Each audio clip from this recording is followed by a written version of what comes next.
មានប្តីប្តីអូនទៅបាត់ហើយមិនមានកូនខ្ចីហើយប្តីចេញទៅធ្វើការទៅបាត់ហើយទៅធ្វើការបាត់កូនយំតាបានណានៅបញ្ចុងមកឲ្យទឹកដងគូវាបងកំកាន់ឆ្ងាជួលជំនួលឲ្យមើលកូនទៅងងអាស្រើមិនទៅដើរលេងជាមួយស្រីទេយីប្រនេះមិនស៊ីឡើយណាមិនទាន់សម័យពួកស្រីយេបងខំខ្ញុំណាមៀមេ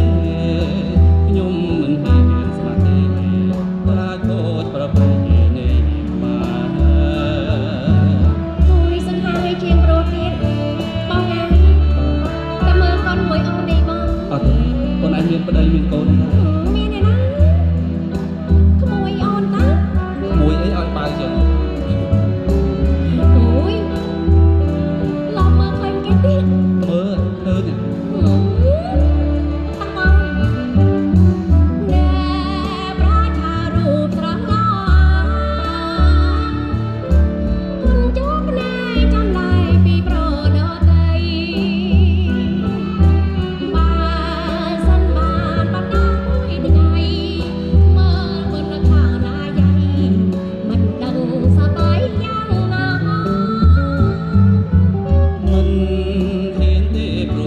មានប្តី